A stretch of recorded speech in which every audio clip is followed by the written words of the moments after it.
I do think it's threefold. One, we have 47 million Iranian women who now have a hope of freedom. That's a good thing, okay? We have an disgusting, disgusting terrorist regime ended, and the people finally have hope to create their own nation again. Okay, so that's the hope. When we zoom out in geopolitical realm, okay, which is not my specialty either, but I have a ton of friends in the military who specialize in this.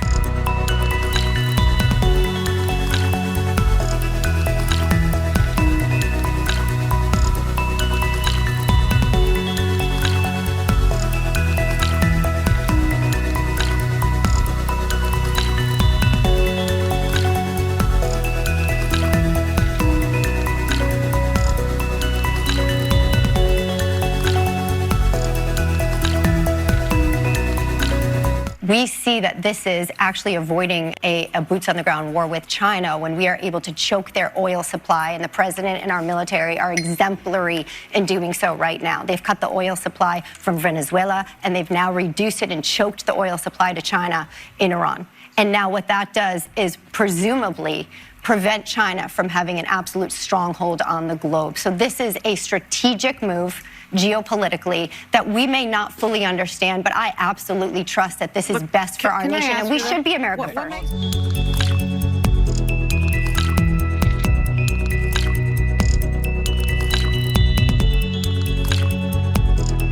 I look at Donald Trump and I look at Netanyahu and I see two leaders who I think politically they benefit from war. Netanyahu is facing criminal charges for corruption back home. Donald Trump is facing very low numbers and Epstein Files that are not, and we will not let go away.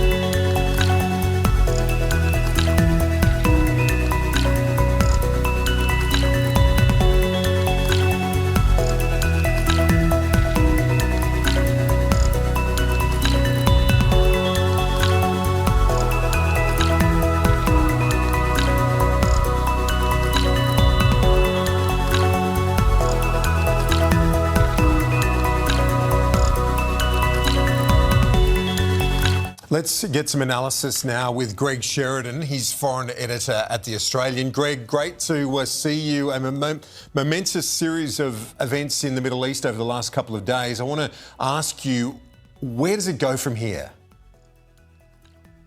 Well, Kieran, great to see you and great to be back after a short absence. Look, it's intensely unpredictable from here. Iran is massively weakened by Trump's action. I think Trump is going to redefine, incidentally, grey zone conflict. The Iranians, even before the Chinese and Russians, were masters of attacking the US without doing it formally with their own military, and thinking that that meant the US wouldn't attack them. Well, that's over. Iran has attacked pretty well all the Gulf states and all of its neighbours. I think that's a dumb thing for them to do, although you can see that they're trying to, present their own deterrence by saying that if they survive this, it shows if you attack them, there are region-wide consequences. But they have solidified the very strong anti-Iranian sentiment all through the Gulf and through the region. Those countries will now look even more closely to the US. The US can destroy Iran's missiles and nuclear capabilities and governing capabilities. It's not clear whether they can destroy the regime. And I think the confusing statements we've heard of the administration the last day or so about the objectives now are just to destroy missiles, not to change the regime. I think that's inherently dishonest. They want to change the regime, but I think they'll have to keep going for some time to have any chance of that.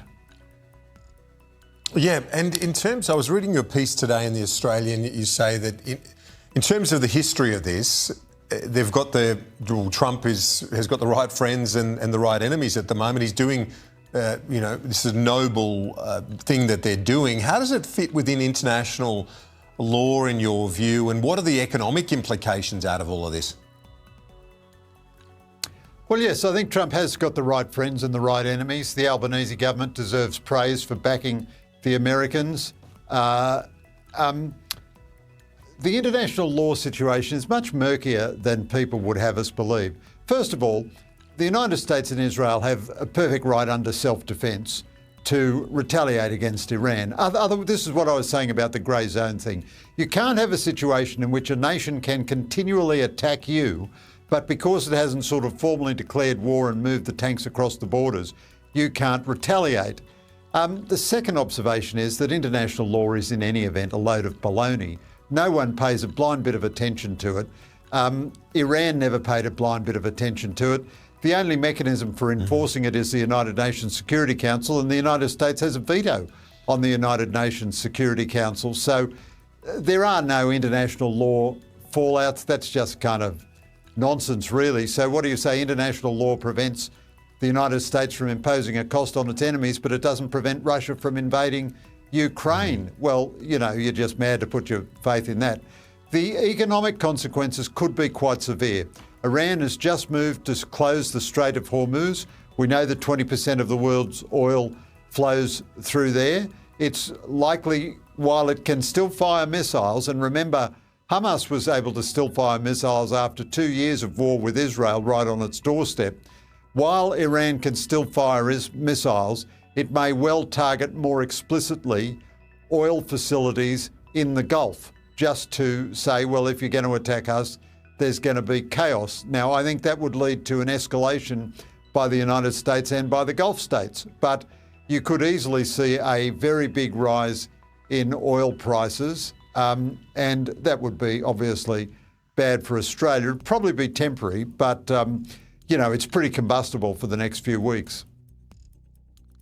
You mentioned the Russia in your response there. I'm just wondering, are there any implications for Russia and China in this, given the traditional links, or certainly the recent, if not alliances, relationship, at the very least, between Tehran, China and Russia? Yeah, Russia and China have very big implications arising out of this. But it has to be said, both positive and negative. So the negative implication is that they have reason to be scared of Donald Trump. The world is secure when the bad guys are scared of the American president. Remember, Iran took American hostages under Jimmy Carter, released them in a nanosecond after Ronald Reagan was elected because they were scared of Ronald Reagan. So Russia and China take one lesson. Trump will take decisive military action if you push him the wrong way. Secondly, they probably lose a functional ally. Iran has been supplying drones to Russia and supplying oil to China.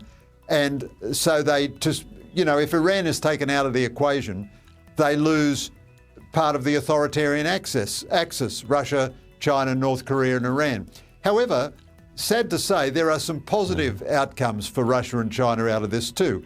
If the price of oil goes up, that helps Russia because it still is a big energy exporter. And then there's this other very unpleasant, unavoidable truth. The West, despite years of war in Ukraine and the drumbeat of massive Chinese military modernisation, has not increased its industrial capacity to the point that it needs to be able to resupply these weapons. The United States has probably used more than a third of its Patriot interceptors. And, that means it's going to be harder for Europeans to buy those weapons for Ukraine.